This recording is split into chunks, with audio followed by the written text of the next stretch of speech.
Hey everyone, welcome back to Elle and Max Stuck in the Upside Down, episode 4. Thank you for all our listeners that have been following us through our first 3 episodes plus our pilot, so I guess 4 episodes. So tonight or today, we're going to talk about women's health and different women that have paved the way for us now and for future generations to come. And it should be a really fun and informative episode tonight. Hopefully you learned something new. I know I learn something new every time, so I hope you guys have fun. So we're going to talk about women's health, like I said. So a little bit about that. Female visionaries have revolutionized women's health by creating accessible food and exercise programs. They have brought aerobics to living rooms, from living rooms to global digital fitness empires. We now have plant-based nutrition plans, and these women have empowered millions to transform their well-being and overall health. I definitely am going to love this episode, Max. Tying this into some of the Stranger Things characters. Speaking about my co-host, Max, female cast member who has reported their own health and wellness habits publicly. Played by Sadie Sink, has shared her vegan, plant-based eating diet using simple skincare regimens, SPF daily, using minimal makeup to natural skincare products. So I'm going to talk about Karen Wheeler. For those of you who don't know, Karen is Mike, Nancy, and Holly's mom. She's played by actress Cara Bruno, I think. I'm awful with names. We'll just call her Cara. So Cara describes her early morning workouts include running, boxing, yoga, and meditation. And she also practices clean eating and has good sleeping habits. You gotta get a good night's sleep, Max. I know. That sounds like a lot, though. Good for her. Like running, boxing, yoga, and meditation. Go, Get it, Karen. girl. Yeah. And your favorite, Joyce Byers, played by Winona Ryder, has often reported that she focuses on her own mental health and well-being, focusing on a low profile, trying to stay clear of the pressures of social media, doing her best to avoid public appearances as much as possible, the paparazzi. Mm-hmm. And she has quoted, protecting your peace mindsets, honestly, is a huge, healthy habit. I love that. I love that too. I love Winona Ryder, and she's so right. Like, I have to agree with her in that. I think, like, as I've gotten older, I've realized how important my piece is. So I can definitely relate to Winona in that aspect. Definitely. So I'm going to talk about one of my favorite characters and my co-host, 11, who is played by Millie Bobby Brown. So Millie reports that regular exercise, focusing on staying active, having a skincare routine, building confidence through self-care. She speaks about setting boundaries with social media and public pressure as some of the ways that she takes care of herself. Love this. And I actually think she goes by Millie Bobby Bon Jovi because she did marry John Bon Jovi's son. That's right. She did. And they have a baby, I think, too, right? Yeah, a little girl. Yeah, that's awesome. So awesome. I love her. Bringing fitness into the 80s was famous Jane Fonda. In the 1980s, she brought aerobics into the comfort of homes, making fitness accessible to everyday women and sparking a massive cultural shift towards health and active lifestyle. Selling over 17 million videos between 1982 and 1995. These videos would later inspire a new wave of exercise classes just for women. Just like in 80s fashion, she made leg warmers a fashion trend. Using profits from her videos, she supplied money for PAC, the Political Action Committee, that was actually created and run by her and her husband, naming a campaign for economic democracy, promoting left-wing political issues like women's rights, civil rights, anti-war movements, and environmental issues. Wow, Elle, I didn't know all that about Jane Fonda. I did know about the leg warmers because I have to, sadly admit that I wore the leg warmers. 100% wore those. I rocked those. So, but I didn't know all that other stuff. That's awesome. Yeah, she's pretty inspiring. I don't know how old she is right now, and I know that we're not supposed to talk about her age, but I know that she's still out there getting it done, and I can completely appreciate that. Yeah, me too. Me too. So a couple other women who have helped with the, fitness pioneers is Julie Rice and Elizabeth Cutler. So they are the duo who co-founded Soul Cycle in 2006, which reinvented indoor cycling by turning cardio into immersive, high energy, and community driven fitness routine, which I think is great. I think anytime you have a community, and support, you can be more successful with your fitness goals. And then we have Anna Victoria. So she's a certified trainer and founder of the Fit Body app. So she's widely celebrated for her relatable fitness journey and programs that she focuses on sustainable health rather than like crash dieting. So more of just like, changing your lifestyle instead of just calling it like a diet.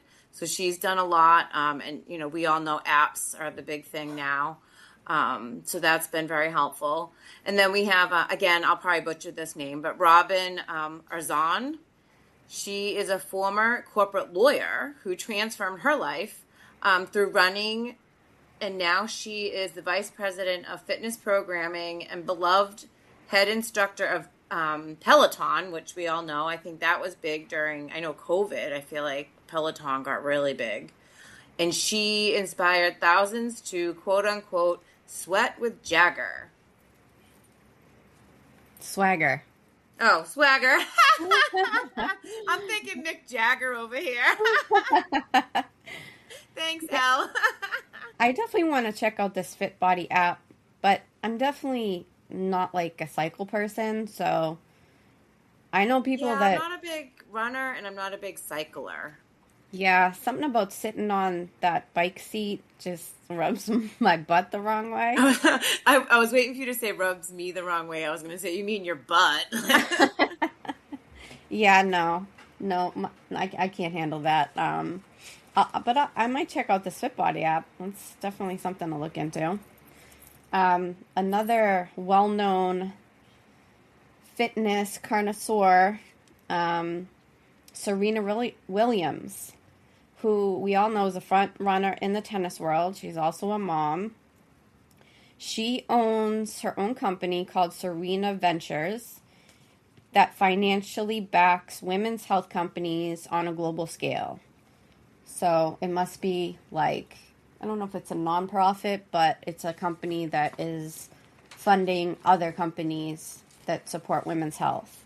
One of the companies I've heard of, Noom, it's another app type of thing. It's a weight loss program and wellness app that focuses on changing eating habits through psychology, tracking and coaching, using a color system to identify level of nutritional value. The goal is to create a long-term behavioral change, not a short-term diet. Which, I like the philosophy with that because everyone's trying to find like the quick fix, and a lot of times it is mind over matter. I like this one. She focuses on maternal health. It's called Mommy. I think it's MAHMEE. It's connecting patients with doctors, nurses, and care teams to improve support during and after pregnancy. It's intended to improve follow-up care during and after childbirth, catching any complications earlier, support and treat maternal mental issues, and improve infant health care. I did read the reason why this was so important is, and I had no idea, a lot of the healthcare systems do not provide, or it's not built into their treatment, that they are closely monitored or followed, after a certain amount of time after giving birth. And they kind of leave it up to the mothers to reach out. And young mothers, poor mothers, mothers that, don't like asking for help may not know how important it is to continue to follow up, the risks that can occur after pregnancy. Absolutely. I think more women than we realize do not go for that 6-week follow-up after having a baby. And like you said, that is so important.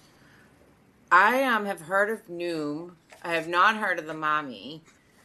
I have heard of Noom. I don't think I knew that Serena Williams was like behind it though, but I've seen commercials and stuff for it. I've never gone on it myself.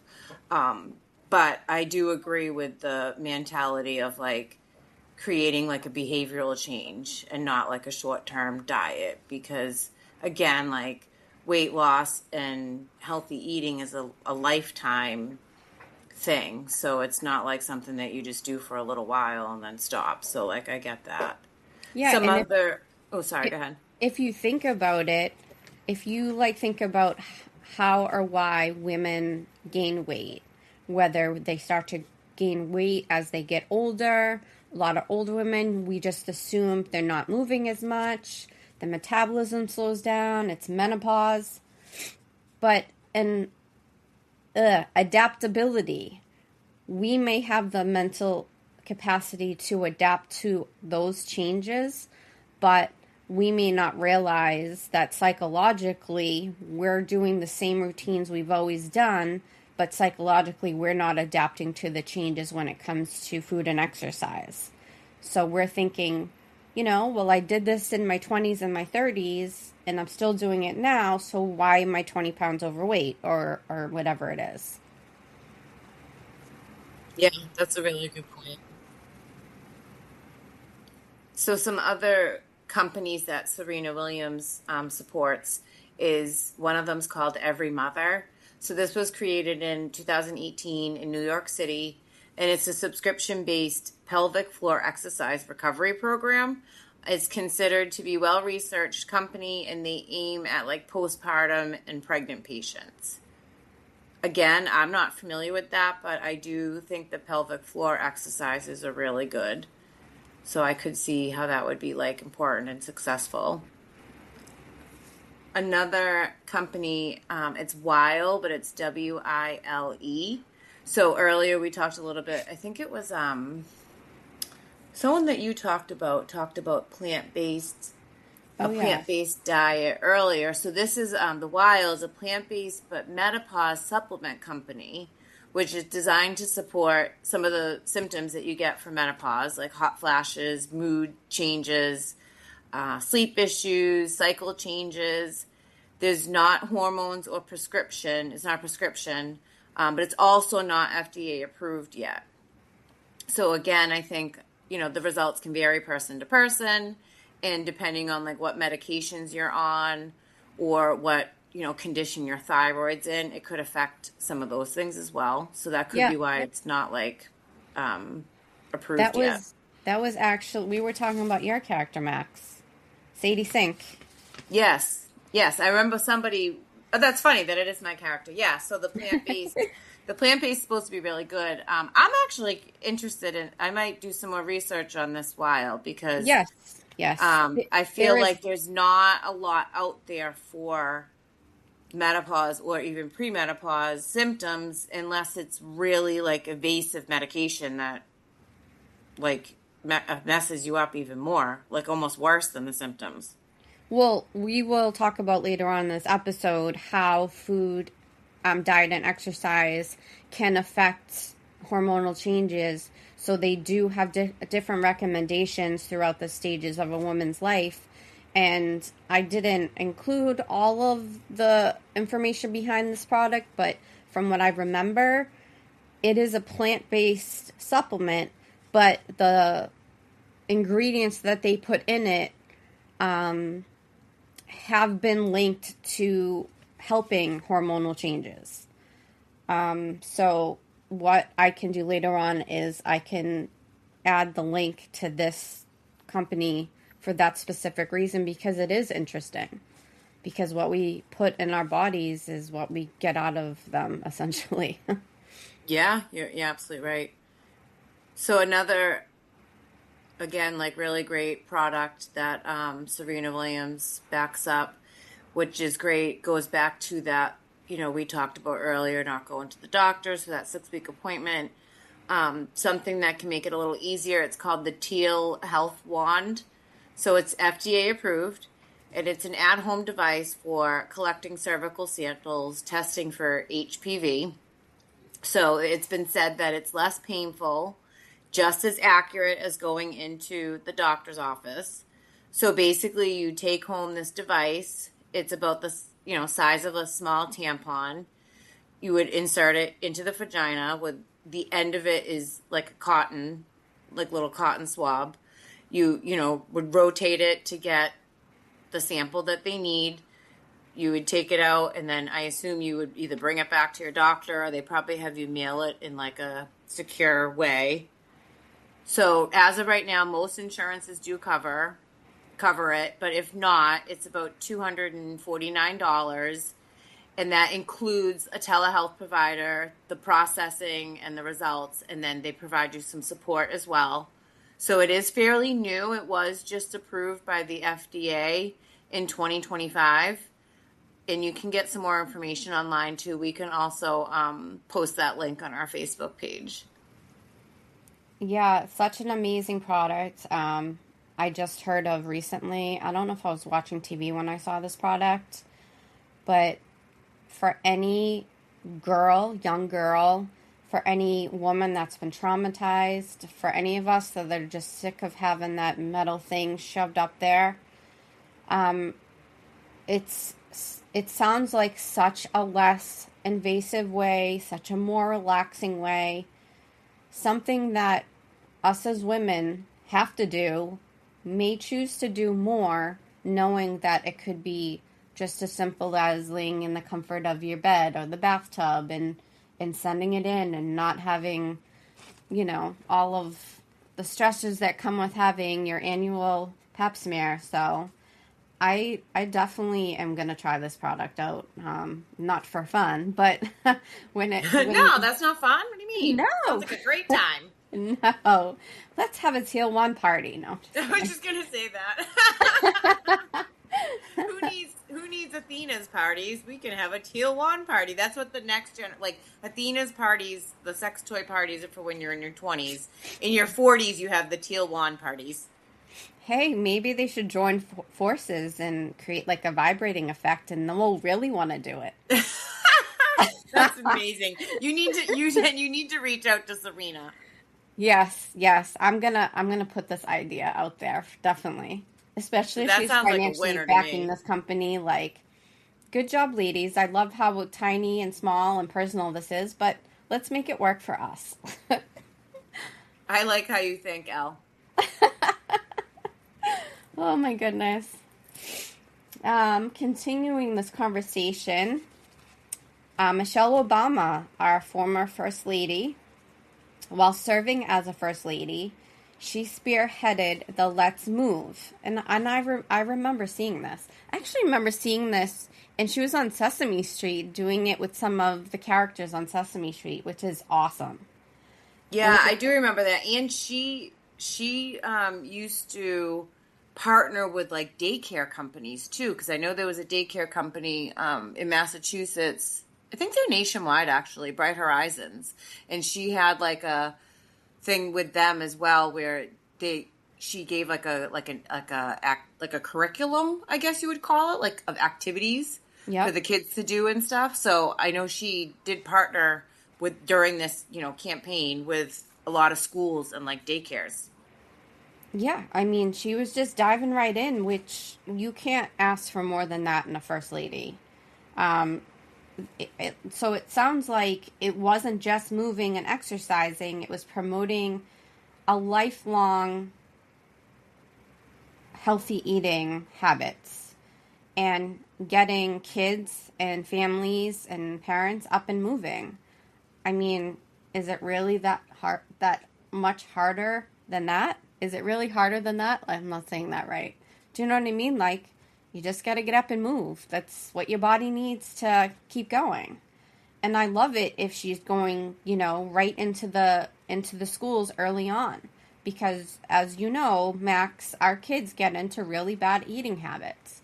Whether it's laziness, whether, we gave them their first sugar, and now anything they eat that doesn't taste like that sugar, they don't want it. You have picky eaters, you have moms on the go, whatever it is. Like, I love this because it's starting at the beginning, which is essentially where it needs to start. And it's Yeah, I love also, him. I love Michelle. I think she's great, and I agree. I think a lot of the advertisements for unhealthy foods are geared towards children too. So I know she part of this. I think also was towards that too. So it was a huge thing. I love her. I think she still does a lot too in this area of like nutrition for kids. yeah, and I love that she's not just talking the talk. Like, she's out there doing it. And to me, it's always like with our kids. Well, I don't see you eating the asparagus, mommy. Do you know what I mean? Like, so Hmm. she's doing it, and she's being that role model that all of us need, not just the kids. I don't know who this person is, but it's Tabitha Brown. She's a celebrated vegan chef, a social media personality. Oh, wait a minute. Yes, I do know her. Who has created a massive awareness around plant based cooking. She proves through her cookbooks and viral recipes that eating whole, healthy foods can be delicious and fun. And I love this so much because I definitely tried to do this, but I think my biggest drawback is I have two boys in the house, and whenever I'm meal planning, they don't eat the way I want to eat. And the stuff just goes bad so fast.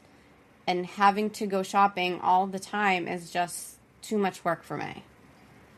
So it can be challenging. Maybe if she came out with recipes with whole foods that, we can store in the freezer, or, at least prep a dish and then store it in the freezer. Like, do you know what I mean? Because nobody Yeah. wants to, like, reheat brown rice. Like, blah. Yeah, I agree. It can be hard too. Like, my kids tend to be a little picky when it comes to certain things, or again, like want to eat different things than what I want to eat. And like, I like the idea of coming up with, like you said, the meal planning and the meals and things like that. But even like the vegan part, like I'm not vegan, so I appreciate that piece of it. And for people who can do that, but I need other things. Like my kids want meat. Yeah. Yeah, and the other part that's really hard is like, I am not a vegan, but I probably could just eat fruits and vegetables. I mean, once in a while, I do want like a piece of steak, chicken, but the fruit is just so hard to keep. I never know how to Mhm. keep it because this site says, oh, put this in a crisper jar, but then if you put that with the cucumbers, then the cucumbers get wilted and go bad sooner. And then by the time you're able to make a salad, you can't have you know what I mean? It's like, I wish there was a better chart or a better way to understand how to store those healthy whole foods, because I keep just throwing that stuff away and I hate it because I want to eat it, but it went bad too fast. It's hard to even find good fruit and vegetables sometimes at the store. Like I try So to go to the true. farm stand if I can, Yeah. because I feel like sometimes the store they look gross before you even get them home. Yeah, or they've added so many chemicals and preservatives to keep them on a longer shelf life that by the time you get them home and like cut up a tomato, like one of my favorite things, I'm like, oh my God, it tastes so bitter or it's sour. And I'm just like, I just want to eat a tomato, like an apple with some Italian dressing. Like, that's it. Why is this so hard? And then the next one I have is Jessamine Stanley, an internationally recognized yoga teacher, an author who created The Underbelly, an inclusive online yoga platform dedicated to making mindful movement accessible to all body types and skill levels. Damn, girl, you read our minds. Because I tried doing yoga all the time, and I'm like, I can't touch my toes. I can't bend that far. I can't hold my butt up in the air like that without falling over. Same. So this is amazing. Same. Like, have you ever been to like a yoga class or a Pilates class or something like that where they're just like banging out every move, and I'm like, I can't hold this any longer. Like, it's too hard. This is what we need. I've actually never been to a yoga or Pilates class. I've done it at home from like, a video or whatever, but I've never actually gone to a class. I have gone to Zumba, and I end up in the back of the room because, again, same idea. Like, I can't keep up.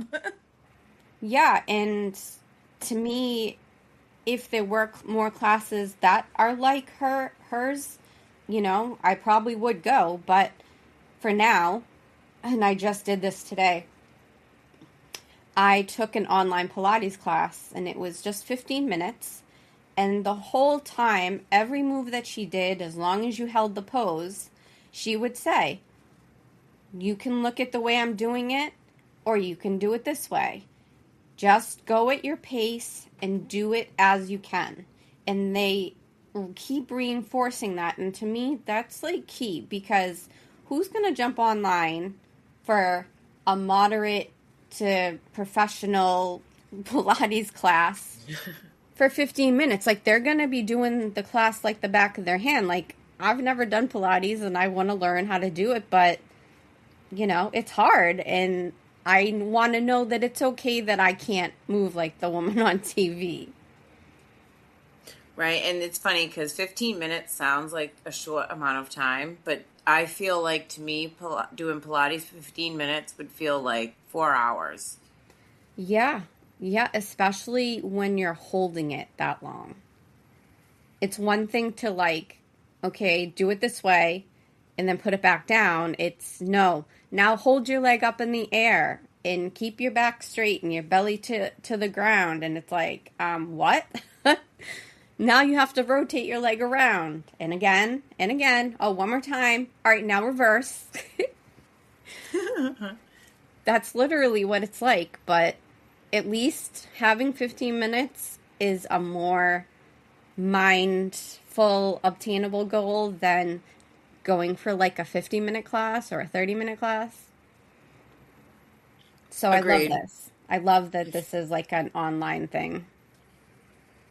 Yes, I love that too, and that it is like accessible, like it says, to like all skill levels and body types too. Yeah. This is definitely speaking all of our language.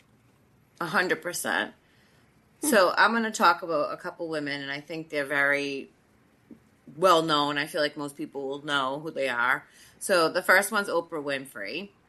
So Oprah Winfrey is invested in Weight Watchers. I think something about I feel like everyone knows about Oprah is she's always been very open about her weight struggles and challenges and losing weight and gaining weight and cycling and all that. So she's a big, whatever, I guess invested in Weight Watchers, but I know she's also done like some of their commercials and stuff. I can't think of the word right now, but she designs programs to help women as well with support, nutritional information, and exercise programs. And she can be very inspiring to women, I think, and men too. Yeah, like, didn't she used to say, if I can do it, you can do it, or something like that? Oh, yeah. And like, I'm trying to think, she did a lot of commercials for Weight Watchers, and then I feel like she did Jenny Craig for a while before I did like every weight loss thing that there was out back in like the 90s. Yeah. But I don't So think then we have, oh, sorry, go like ahead. Jenny Craig is not around anymore, but Weight Watchers is still around, right? Yeah, I think Jenny Craig was around up until maybe 10 years ago, 5 or 10 years ago. Okay. But Weight Watchers is definitely around. It's just a little different. They changed a lot of the stuff. Yeah. So another woman to recognize is Harry Potter's Hermione, and she's played by actress Emma Watson. So outside of the Harry Potter series, Emma has been a UN Women Goodwill Ambassador and investor in Fertility, a UK-based company that provides at-home hormone and fertility tests. So again, that's really cool, the at-home, being able to do a lot of that reproductive health at home. Yeah, I mean, doesn't that help again another subset of women who are going through that problem and maybe can't even afford to go to the doctor, let alone take the test? And now we're just giving them the opportunity to do it in the privacy of their home. Maybe they're just paying for the test now, not the appointment. I mean, to me, that's awesome. I've never had to struggle with those issues, and I really won't sit here and pretend like I know what women go through when they go through those issues. But I can only imagine that this would be a much better option. Imagine having to do this over and over again. Like, who wants to, like, all right, let's go back to the doctors, let's do it again, and let's get let down again. At least they're at home, so they can take their 5 minutes to cry it out and then put their big girl pants back on and do it again at home where they're not, I don't know. Yeah, and again, I think you mentioned something earlier about like, even like transportation. Like I know a lot of the hospitals that do fertility tend to be in like the bigger cities. So if you live in outskirt of the city or an hour from the city, you need to figure out how to get all the way into the city, however often it is. Again, I haven't had, gratefully have not had to struggle with any of that, but I'm sure it's pretty frequent at some points that you would need to go in. So having to travel that far can be a real challenge for people as well. Yeah, and just being the emotional species, like feeling that feeling like you have to leave the house just to face that disappointment. I don't know. You might not want to do it. You might want to do it more knowing that you can do it in the privacy of your own home. Yeah, absolutely. So then we have Gwyneth Paltrow. Again, a lot of people know her. She's an actress and a mom as well. She's the owner of a company, Goop. So it's offering alternative feminine care treatments. She's also an investor at an infertility clinic called Kind Body, and there's a real mental health platform, and she also has a clean medication company. I don't know if I'm going to say it right, Genex. And then Evernow, which is a menopause solution brand. So it looks like she's got like a couple different treatment plans going on there. Yeah, I've heard of this Goop, but I don't really understand it. I'm not laughing because I'm making fun of it. It's a silly word, to be honest. It is silly, yeah. Yeah, I actually haven't heard of any of the companies that she has. I knew she was big in like women's health, but I wasn't exactly sure on what. For some reason, I think Goop is like a style of eating or something, or a food line, or I don't know. I'll have to look into this one more. In Evernow, I have not heard from that, but because of our age coming up in the late future, having a menopause solution brand is something that we're going to have to talk about. And yeah, I don't recognize the name, but obviously Gwyneth has had to go through that because she is older than us. So I love this. I like that she is a celebrity, but she's using her celebrity to bring real life women issues to the forefront. Yeah, I love that too. And it's funny because I think I forget sometimes that celebrities age too. Because, like, when you said she's older, I'm like, what do you mean? Like, but I'm like, oh, yeah, that's right. Like, I've gotten older. So that means she also got older. Yeah. Yep. I know. Another one who you cannot believe that she's older is Cindy Crawford. It's funny. Whenever my husband finishes like watching like sport radio shows or whatever, and then they stop recording, it's a lot of times they'll have like infomercials on, and they had her infomercial on about her skincare line that has been around for years. And as long as she's not photoshopping, pictures when she's on TV and stuff like that, she looks damn good. So that skincare line must be doing its job. She does. I've heard a lot about the skincare line. It's some like plant or fruit thing from some island or something like that. Yeah, a lot of celebrities are using it. What's her name from Grey's Anatomy has been on it, a spokesperson for it. Oh, Meredith that's right. The Grey. girl who plays Meredith, right? Yeah, yeah, Yeah, yep. I have seen her on there as well. Yeah, I can't think of the name of the product line, but that's okay. So she is an investor of this new company that I've been seeing a lot more in advertisements called Prenuvo, Prenuvo, which is a company that offers full body MRI scans. It is intended to help screen for cancer and other illnesses. A full body scan without radiation or contrast dyes, and they can do it under an hour. What it is said to be doing is detecting early cancers, aneurysms, spine issues, organ abnormalities, and some I can't talk today, neurological issues. Sometimes what they're finding, because it's still in its early stages, they can find issues, but they end up being like benign issues, like ones that are harmless and are not going to change. They have found some false positives and they've had some false negatives. So, and my takeaway from this is kind of like, well, why don't you just have a full body scan? Let's see what it shows and then decide which test you want to have after, rather than waiting for a symptom to appear or not appear and then having to go through all these invasive testings to get to the bottom of it. It is a little expensive and it's not covered by insurance. So far, what I've read is that it's starting at $1,100.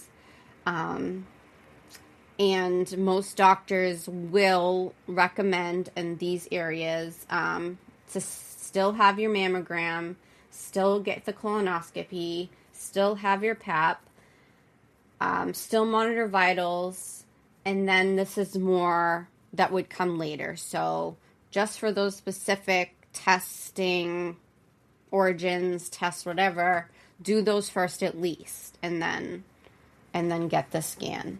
I'm not sure if they're recommending, like, if this is effective to do this once a year.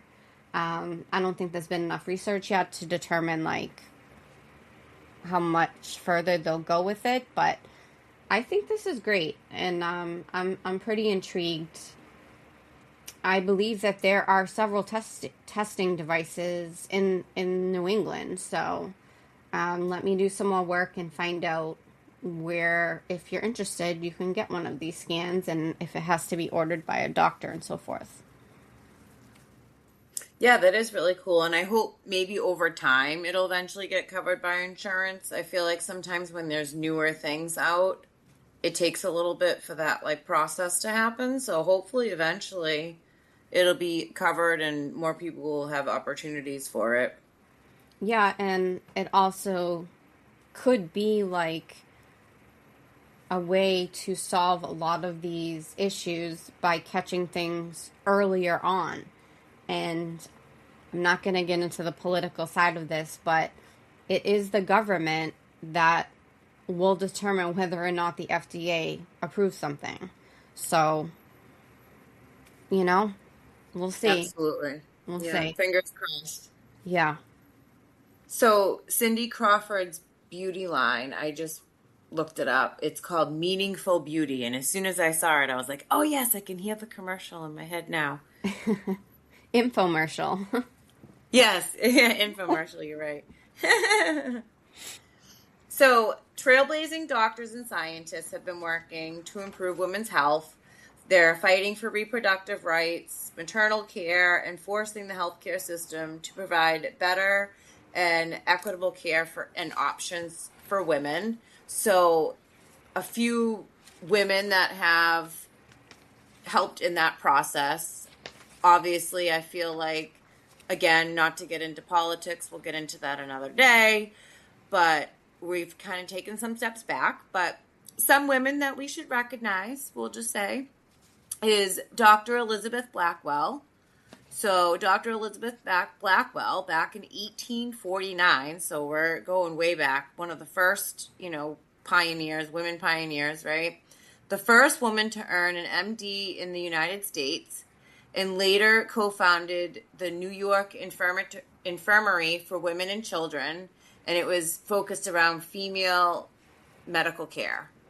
So she was probably one of the first, I would think, women to be able to really be an advocate for that, besides, being the first doctor. But Dr. Rebecca Crumbler made history in, again, 1864 as the first Black woman to earn a medical degree. She focused on treating low-income women and children with early preventative health care education. So that, again, amazing. Back then, too, it was 10 times harder than it is or 100 times harder than it is for us now. And then one of my favorites, Ruth Bader Ginsburg. She was a lawyer for decades. She was the second woman to serve on the Supreme Court justice. She worked to protect reproductive autonomy and helped to ensure that women had protected legal rights to healthcare access, and so much more. Like, that just is touched on a little bit of what she did. She was just such an advocate for women's rights and our ability to be able to choose and to be able to control our own bodies. Yeah, and again, let's not talk about politics, but since she passed away and they replaced her with a man, we federally lost Roe v. Wade.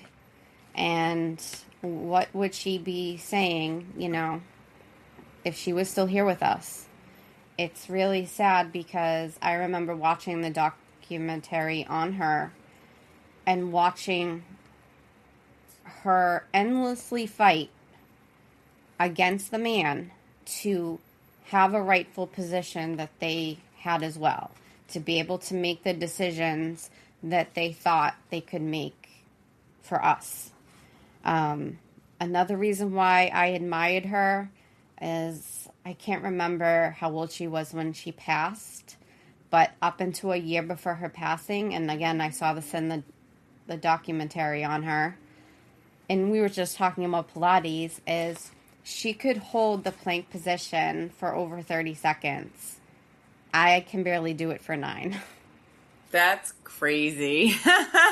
I mean, like Oprah says, if she can do it, I can do it. Right? Yeah. That's awesome. Yeah. So when it comes to diet and exercise, women are being advised to focus less on extreme restriction and more about sustainability. So I would say this is more like the philosophy now. Strength, energy, and long-term health care, because we want to live longer. The American Heart Association advises that we focus on a balanced nutrition. So let's start with fruits and vegetables. That helps with hormone balance because, again, as we go through the stages of life, our hormones keep rocking our world. It helps to lower the cholesterol, keeps blood pressure and inflammation intact. It helps to protect the brain cells. It helps to make collagen and anti-aging skin and hair. It helps with digestive health, bone strength, and immunity. Yeah, I just want to eat like a bowl of like strawberries and blueberries right now. Lean protein, which has always kind of been like a staple in the recommended diet, helps muscle and bone health and injury recovery and healthy aging. So like lean protein, we're talking about like fish, chicken, like what do they call the meat? The lean meat, I guess? Like anything that's lean? Yeah, so it would be like chicken breast, you know, pork, but like pork tenderloin, like the leaner parts of the animal, we'll say. Okay. Like, yeah, like steak tips would be like lean protein, Or like, fish, like you what said, fish. they say like nuts and what's Yeah, the, and certain beans, yeah, some beans beans. have protein. Yeah. Yeah, I've been eating edamame beans like candy. I love them. Yep. Whole grains and healthy fats, which support hormones, give us our energy, help our heart health, brain function, skin and hair. Excuse me. For exercise, resistance training, which includes squats, deadlifts, push-ups, rows, lunges. Feel the burn. Cardiac exercise. So the recommendation right now is 20 minutes a day, 2 to 3 days a week, which can include walking, cycling, swimming, dance fitness. Increase in metabolism, helps bone density, improves posture, improves insulin sensitivity, helps with sleep and stress management. And it was funny because I know we don't really have a product review this week, but Dance Fitness, I have all the Just Dance games for the Wii that I like to break out once in a while. Yeah, I used to have a bunch of, when I had a DVD player, I had a bunch of like dance. What was that one? P90X? That was like a dance type. Maybe Oh, not. That was more intense, I think. But I had like a couple of those dance fitness videos. wasn't it like a Taibo one or something? Oh, yeah, I remember Taibo. I used to do Taibo. I don't Yeah, know if I could do yeah, Taibo you had now. to like pay like a lot for those DVDs, and then people were trying to get them Yeah. bootlegged or something. Yeah, I remember that. Yeah, who was that guy? I don't know. I I can can't remember picture his. his name right now. Yeah, I can picture his Tony? face. Tony? Why do I feel like his name was Tony? I don't know. Tony's coming to my head for some reason. I can picture him in my head with his like wife beater and his leggings. Yeah, everything was like around the abs. Every move. I remember being like overweight in his like just trying to do the Tae class and I'm like dead, Yeah. sweating. Like awful. It was so hard. I don't want to sweat. I want to just be able to exercise and not sweat because hella gross. It's not like men Right? have to wear like undergarments when they're exercising. Like we have to lock the girls in, and there's nothing worse than sweat under there. Right. Ugh. So earlier you talked a little bit about how we have to adjust, like our exercise and nutrition as we age and, as our bodies change. So some information around that is, the amount of exercise and nutrition recommendations vary, especially during hormonal changes of a woman's life. And strength training becomes really important during and after menopause for bone and muscle preservation. So again, like strength training can be many different things. So we talked a little bit about Pilates. So that would definitely be some strength training. And that's like low impact and focuses on core strength, posture, flexibility, balance, controlled movement, and your breathing. So that will help like give you a stronger core, improve your flexibility, can reduce your back pain, and can be done like on a mat or with like Pilates equipment. So another one that's similar to Pilates, but a little bit different. It originated in India and is now used like all over the world, is yoga. So yoga is, again, similar to Pilates, but I feel like maybe a little bit less. Well, I guess it depends because I've never taken a yoga class, like I said, but I feel like there's different like intensities. But yoga will help with breathing, mindfulness, flexibility, balance, and can help with stress reduction too.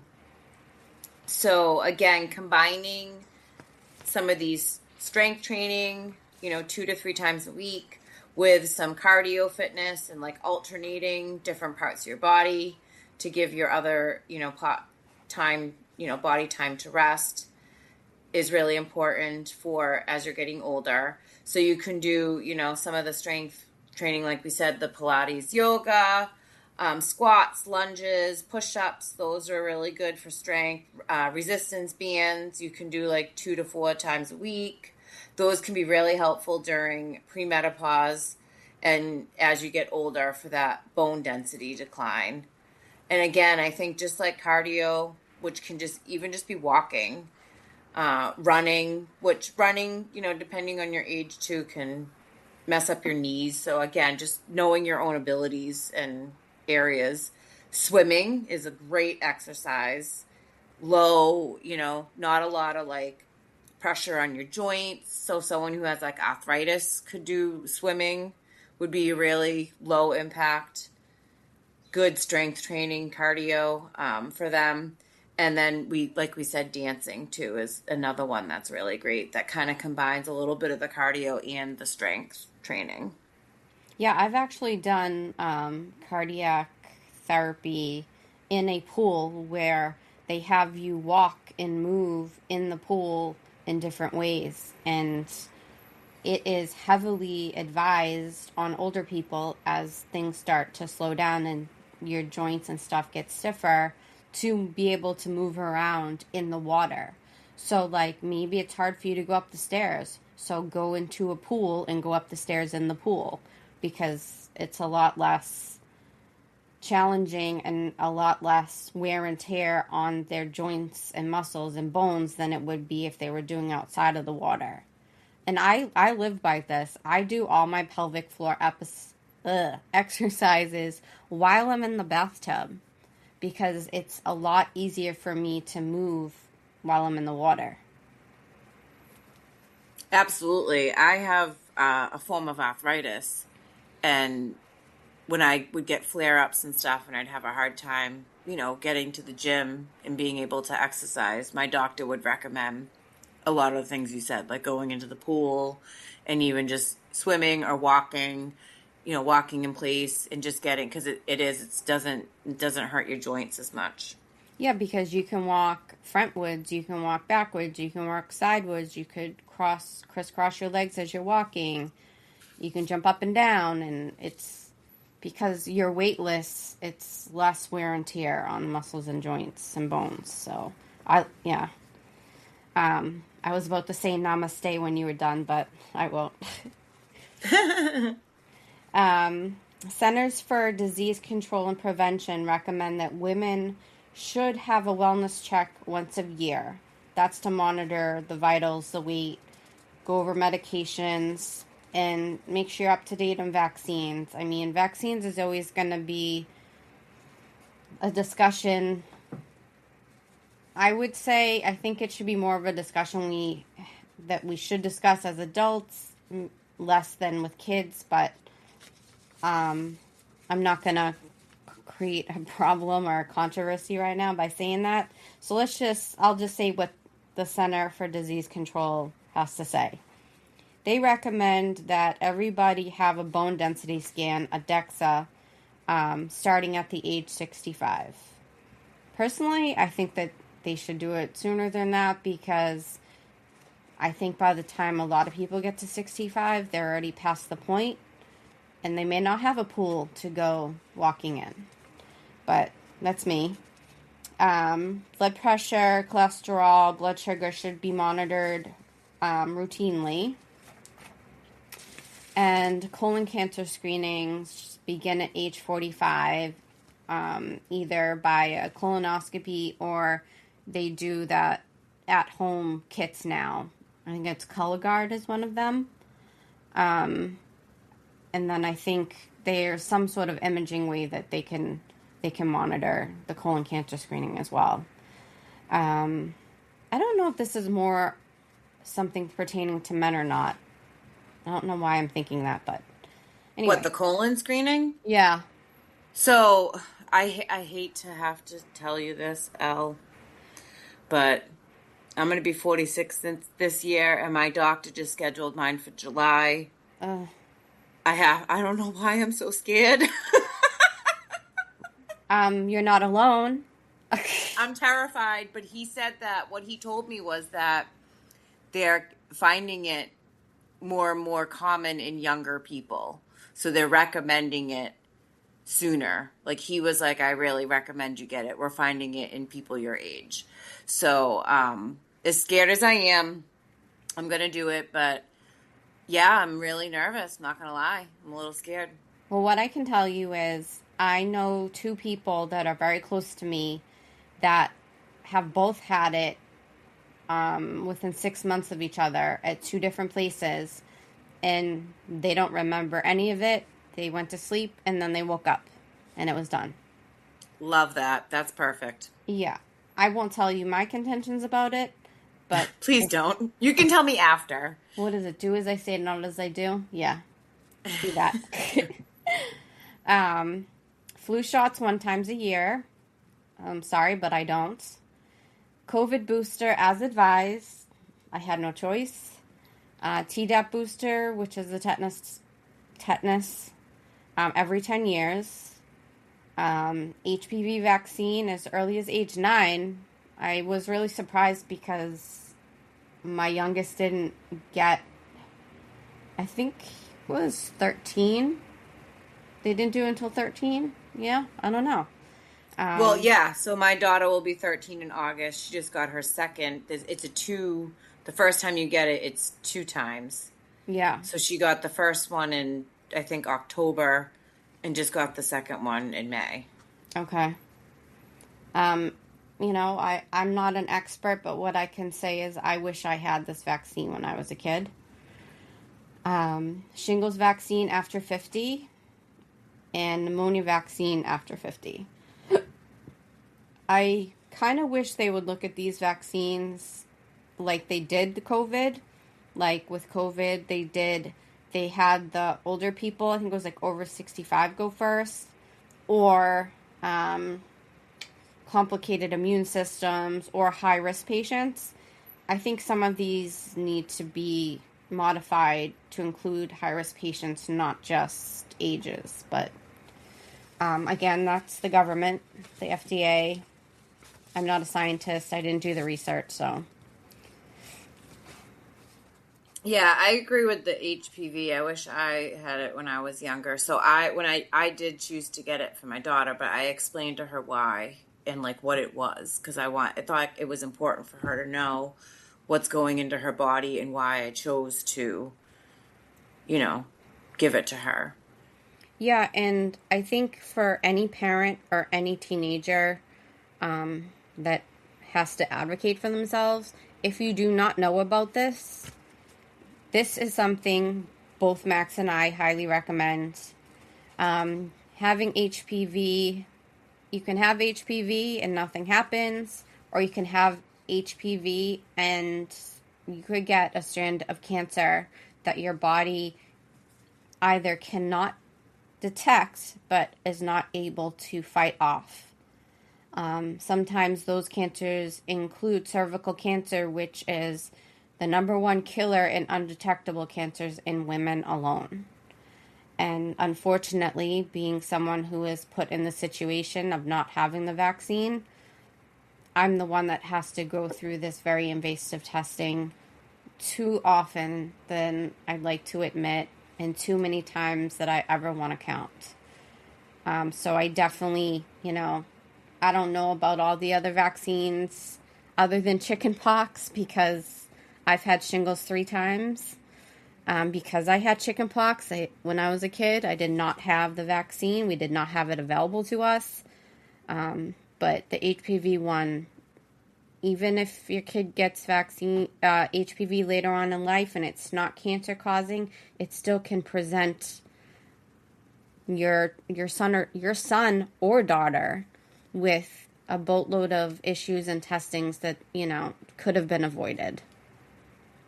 I think it's important to note too that men can carry HPV and pass it on to a woman and not even know it. Yes.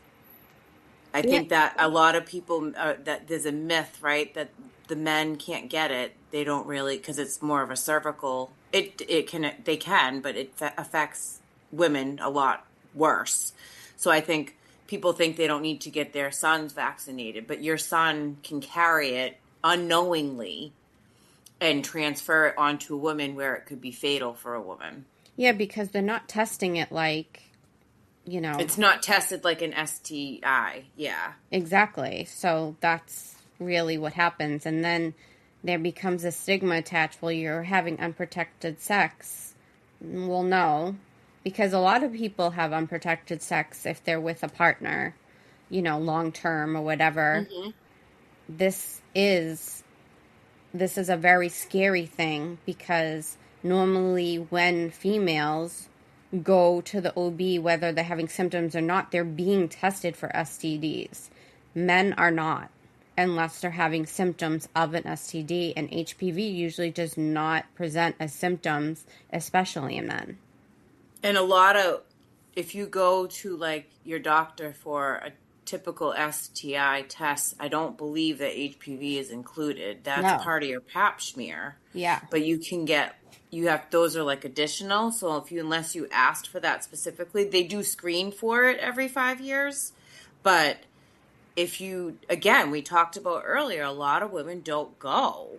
So that's another reason why it's so important, I think, to go, which, kind of brings us into the next topic about the gyno. Like, it's so important to go because that they do test you for the HPV, where you wouldn't typically get tested unless you ask specifically for it. Yeah, and men are not gonna get tested because no, they wouldn't. They're not. I don't know if they even. Yeah, there must be a way they can test men. Well, yeah. There is a way for them to test them, but a man is not going to have symptoms of having a cancer related to HPV until he has a cancer related to HPV. Yes, and that's right. Yeah, I get what you're saying. Yeah. What is very scary about this. And there are I don't even know how many strands there are right now, but there are a chunk of them that are cancer-causing ones, but then there are ones that they say that are not cancer-causing ones, but they can still cause cancer, if that makes any sense. So, message to parents that have young ones, just get the vaccine, please. And the ones that never got the vaccine, you can still get the vaccine when you're older, as long as you don't already have the virus. Because if you already have the virus, it doesn't stop the virus. It prevents other forms of the virus. So, yeah,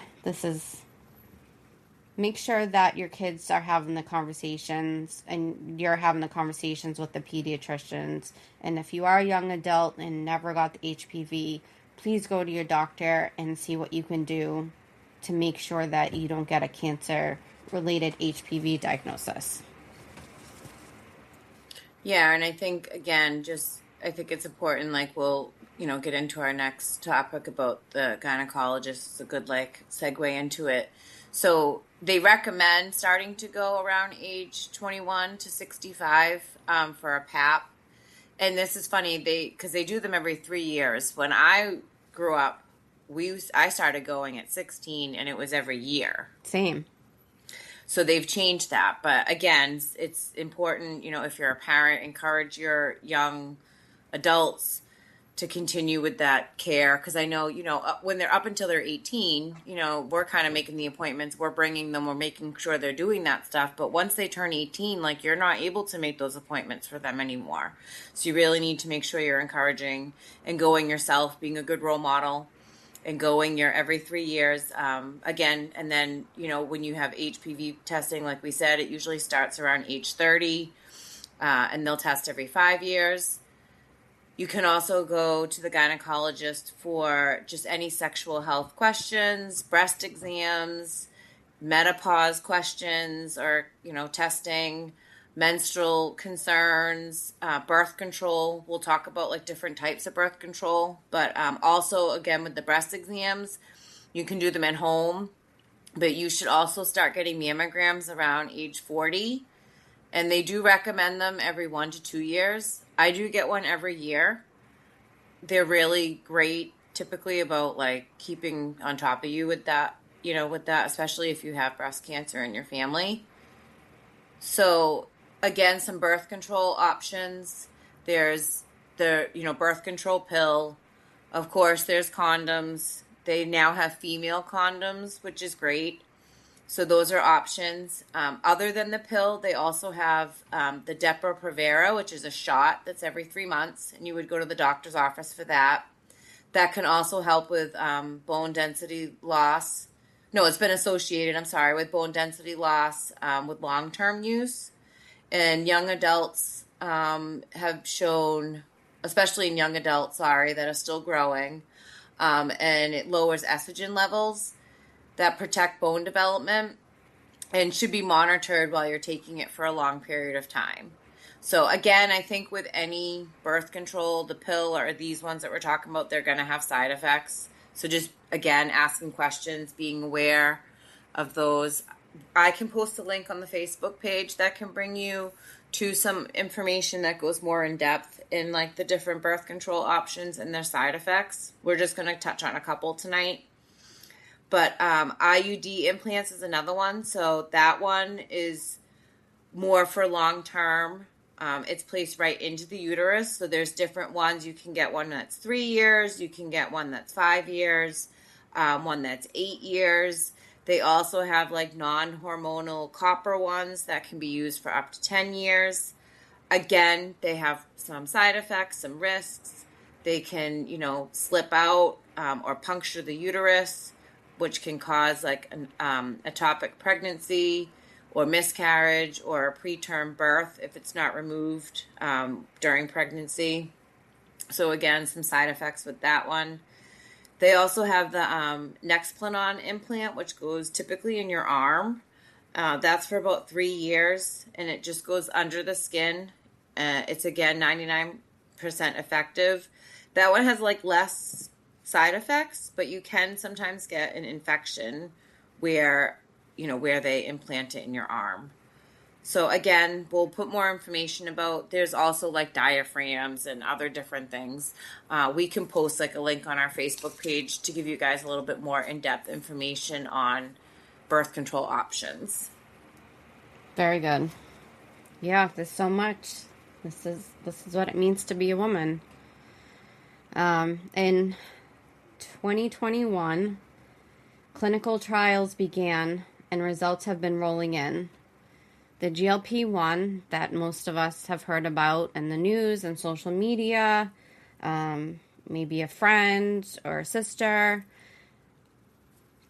So now what researchers are showing in the scientific community is that drugs like Wegovy, Mounjaro, Ozempic are being linked to help reduce the risk of Alzheimer's disease, reducing inflammation in the brain, improving insulin signaling, improving blood vessels, lowering obesity and diabetes, which all have been linked to dementia. The trials that are going on are called EVOKE and EVOKE Phase 3. These are clinical trials that are showing encouraging results in slowing brain shrinkage and less cognitive decline, ultimately showing that these drugs may be able to prevent or delay the onset. It doesn't mean if you have the onset that it will stop it, but it's more about the prevention. There's so much we do not know about Alzheimer's, but knowing that, this new phase of GLP-1s, that everybody has an opinion about, is being linked or being researched to actually help prolong our lives, especially for women, is really inspiring. And I'm so glad that whoever is doing the research on these conditions, on these drugs, are thinking about the big picture.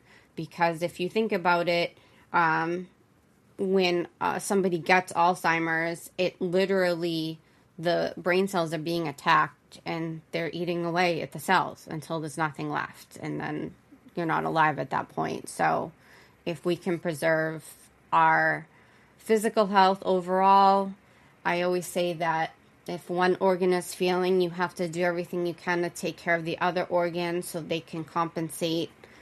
It's kind of the same thing. Like with this drug, it's actually, if it's helping a woman lose weight, if it's helping a woman regulate their insulin or blood sugar, if it's helping, with inflammation or things like that, that can usually always lead to really positive effects. And it sounds like Alzheimer's is one of them.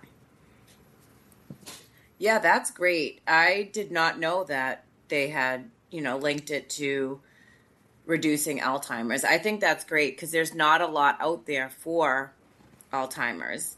And, again, like you said, Alzheimer's is more diagnosed in women than men.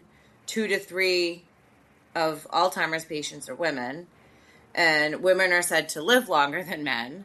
So again, it's beneficial to, help us live our lives longer. And it helps with like hormonal changes, during menopause. We have estrogen that helps support brain energy and cell production. That drops during menopause and can affect your brain resilience. And the immune system's more active in women, which can lead to more inflammation. And then women carry a lot more stress as natural, and their natural, tendency to be caregivers.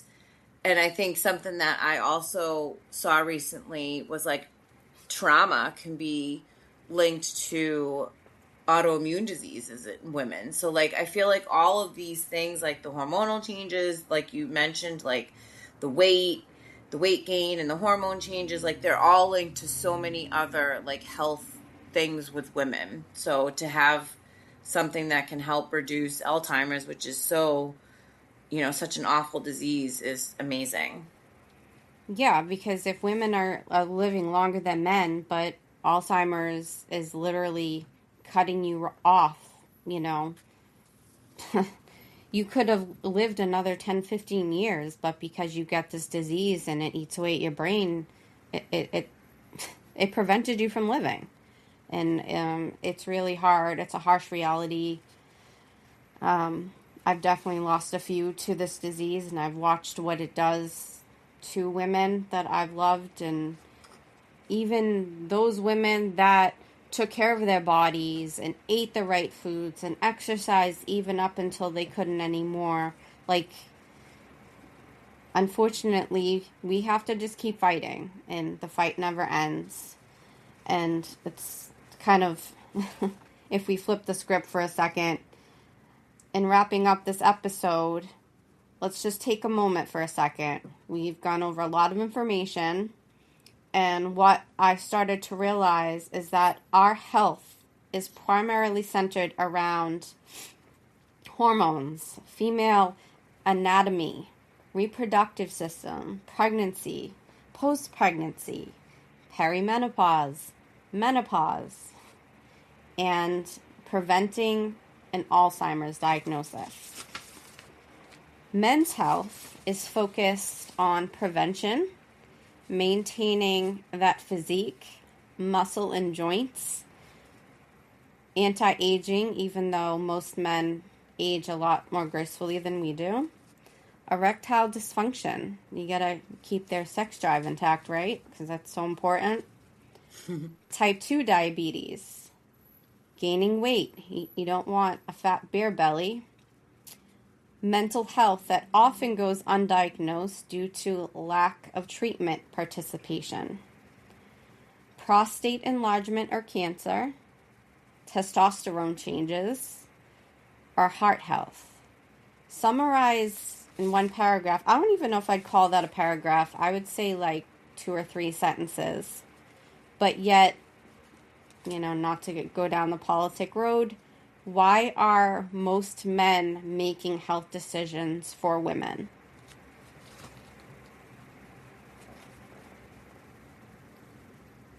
Great question.